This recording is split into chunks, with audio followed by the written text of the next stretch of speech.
Hello दोस्त। कई बार पूछा जाता है एक समर्सिबल स्टार्टर जो घर में होती है उसमें क्या क्या खराबियां होती है। तो यहाँ तो एक हम देख सकते हैं कि हमारे पास एक समर्सिबल स्टार्टर है जो सिंगल फेज का है।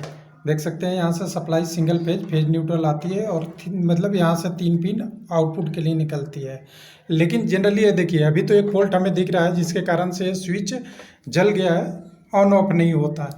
लेकिन और भी क्या कारण होते हैं, जैसे आपका volt meter, ampere meter, MCB, और कई बार क्या होता है कैपेसिटर, समर्सिबल कंट्रोल यूनिट का आपका रन कैपेसिटर। यहाँ कुछ लोग बोलते हैं कि दो कैपेसिटर होता है, तो दो दो कैपेसिटर होता है जहाँ पे एक आपका स्टार्टिंग होता है, दूसरा आपका रनिंग होता है। यहाँ पे केवल रनिंग कैपेसिटर के द्वारा बनाया हुआ है।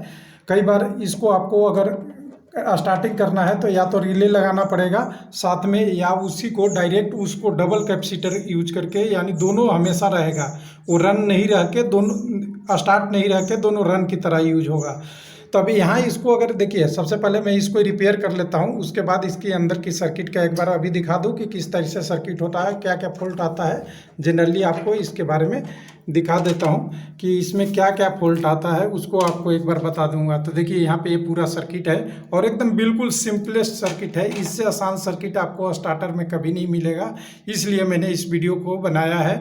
और स्टार्टर का ऑलरेडी 2-3 वीडियो बना रखा है, उसको आपका डायग्राम देखना चाहेंगे तो ऑलरेडी इसके डिस्क्रिप्शन में मिल जाएगा। अब एक बार आपको सर्किट थोड़ा सा समझा देते हैं कि कैसे सर्किट होता है। तो देखिए हमारे पास एक कनेक्टर होता है, कनेक्टर यहाँ हमने 5 पिन वाले लिए हैं।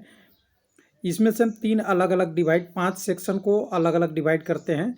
यहाँ पे हम न्यूट्रल डालेंगे और यहाँ पे हम फेज डालेंगे, या न्यूट्रल फेज इधर उधर कर सकते हैं क्योंकि यह सिंगल फेज है, ज़्यादा कोई प्रॉब्लम नहीं आता, खाली स्विच कंट्रोल का आपको प्रॉब्लम आएगा। उसके बाद यहाँ पे हमारा मेन वाइंडिंग आएगा मोटर का। उसके बाद स्टार्टिंग वाइंडिंग आएगा आपका मोटर का, और यहाँ पे आपकी एक कॉमन सी वायर आएगी जो ब्लैक वाली होती है, इसको कॉमन वाइंडिंग देना है।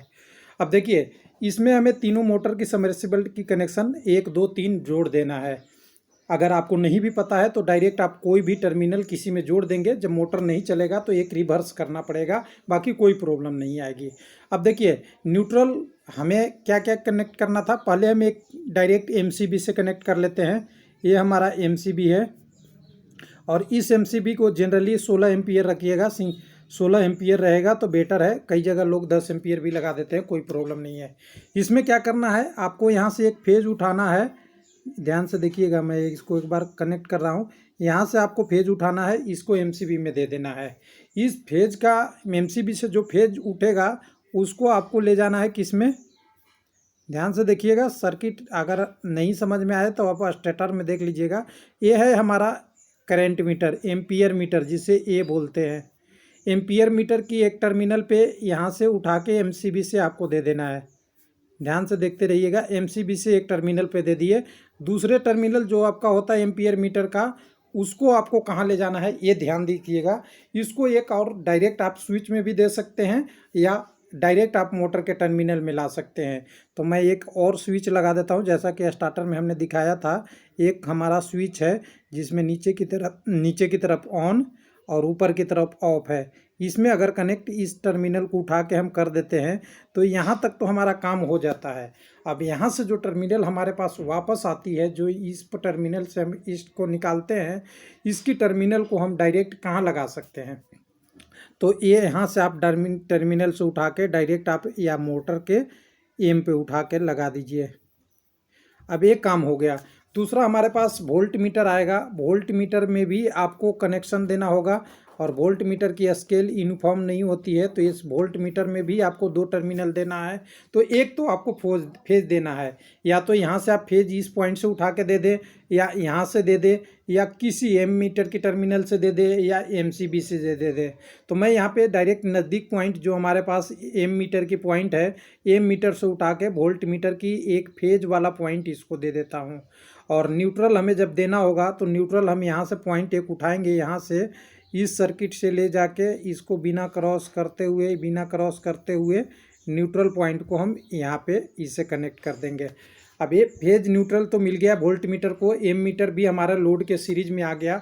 अब बचता है हमारे पास कैपेसिटर का काम। कैपेसिटर का क्या करना है, तो हमारे पास एक कैपेसिटर होगी जिसे हम कहते हैं जनरली 20 से लेके 33 माइक्रोफैराड जनरली यूज करते हैं। हो सकता है आपकी मोटर की कैपेसिटी हो तो थोड़ा बहुत ज़्यादा होगा। तो इस टर्मिनल को आपको कैसा यूज करना है इसको ध्यान देना है। इस टर्मिनल को एक यहाँ से उठाना है, एक टर्मिनल को आपको यहाँ से उठाते हुए टर्मिनल की एक नॉर्मल टर्मिनल पे दे देनी है, किस पे, स्टार्टिंग पे, क्योंकि हमारा स्टार्टिंग और रनिंग दोनों का एक ही कैपेसिटर से काम ले रहे हैं। या दूसरे वाले टर्मिनल को यहाँ से उठा के आपको इस टर्मिनल पे दे देना है कॉमन पे। लेकिन अभी भी मोटर स्टार्ट नहीं होगा क्योंकि ये पूरी तरह से इसको आउटपुट नहीं मिल रही है। इसका एक कारण है, और इसकी एक कारण है कि हमने इसमें अभी तक न्यूट्रल का कुछ नहीं दिया है। तो न्यूट्रल आपको देने के लिए क्या करना पड़ेगा, ध्यान दीजिएगा। न्यूट्रल देने के लिए आप इस न्यूट्रल पॉइंट को उठाकर एक नॉर्मल वायर लेकर इस न्यूट्रल पॉइंट को आपको लेकर यहाँ इस टर्मिनल से होते हुए ये लास्ट वाले कॉमन टर्मिनल पे एक दे देना है। अब आपके पास कैपेसिटर भी लग गया, कनेक्शन भी लग गया और पूरा फेज न्यूट्रल का ये सर्किट डायग्राम, और ये बिल्कुल सिंपल सर्किट डायग्राम है। अगर आप, कुछ लोग कहते हैं कि मैं इंडिकेशन लैंप लगा सकता हूं क्या, तो इंडिकेशन लैंप अगर लगाना है आपको तो एक यहाँ पे इंडिकेशन लैंप भी लगा सकते हैं जिसमें रेड ग्रीन जिसी कलर का आप लगा दें। तो इससे फेज और न्यूट्रल केवल देना होता है। तो देखिए वोल्ट मीटर में फेज हमने यहाँ उठाया था, यहाँ से एक फेज दे दीजिए इस पॉइंट को, और न्यूट्रल यहाँ से लाए थे, यहाँ से न्यूट्रल दे दीजिए, या और कोई भी सूटेबल पॉइंट है उससे उठा के इसको न्यूट्रल एक दे सकते हैं। क्योंकि सर्किट में वो नहीं है, सर्किट में आपका मेन्स ये है। तो अब सर्किट डायग्राम आपका पूरा कंप्लीट होता है। तो इसमें देखिए 16 एम्पियर का हमारे पास क्या है, एक एमसीबी था, एक स्विच था हमारे पास ऑन ऑफ के लिए, ये भी 16 एम्पियर का है। Ampere meter, volt meter, indication lamp अगर लगाना चाहें तो लगा दीजिए। कैपेसिटर आपको 20 से 33 माइक्रोफैराड के चाहिए, और एक कनेक्टर में आपके 2 फेज न्यूट्रल, कहीं से सोर्स देना है और इसके बाद कैपेसिटर का देना है। तो simplest single phase circuit diagram में ये है। वीडियो की आखिरी पॉइंट में देखिए कैसे इसको रिपेयर कर सकते हैं।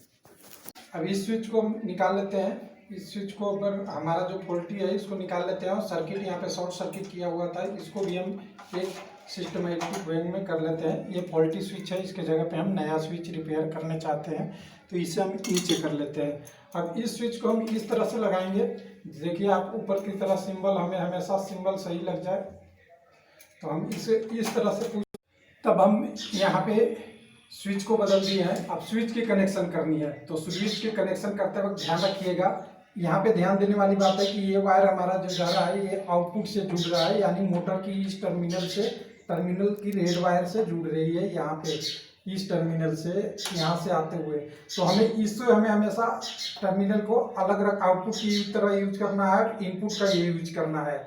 यानी जो ग्रीन रंग की वायर आ रही है वो एम मीटर, यहाँ से हमारा वोल्ट मीटर इधर, और इधर से एम वोल्ट मीटर के द्वारा यहाँ से, और ये येलो रंग की एम मीटर से आ रही है।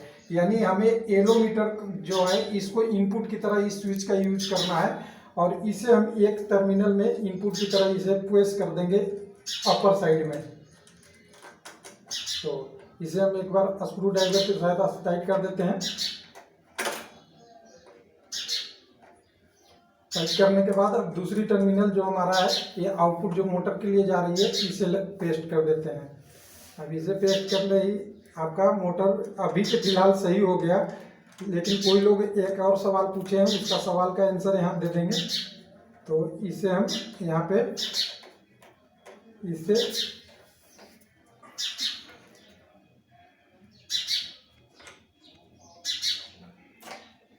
इनपुट में प्रेस कर देते हैं। अभी हमारा पे यहाँ पे मोटर की ये टर्मिनल पूरी तरह से रेडी हो चुकी है एमसीबी के साथ। अब यहाँ पे लोगों का सवाल आता है कि दूसरा क्या प्रॉब्लम आती है। तो देखिए यहाँ पे ये 33 माइक्रोफैराड का कैपेसिटर है, 20 से 35 का होता है।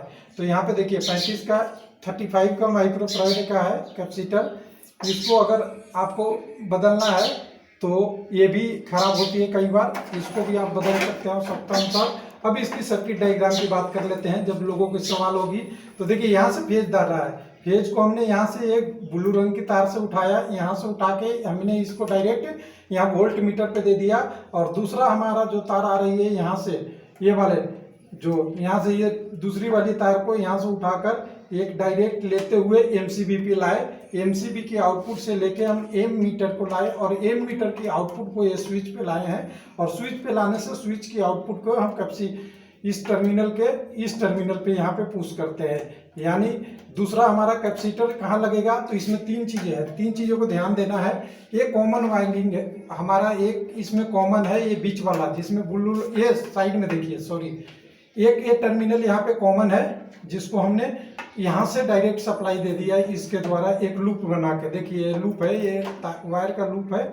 और दूसरी जो फेज है, एक फेज को कैपेसिटर के दोनों के द्वारा, यानी हमारे पास एक ही रनिंग कैपेसिटर है तो इसको हमने बीच वाले एक स्टार्टिंग और रनिंग वाइंडिंग, एक स्टार्टिंग इसको कह सकते हैं और इसको रनिंग वाइंडिंग कह सकते हैं, दोनों के बीच में एक कैपेसिटर को लगा दिया।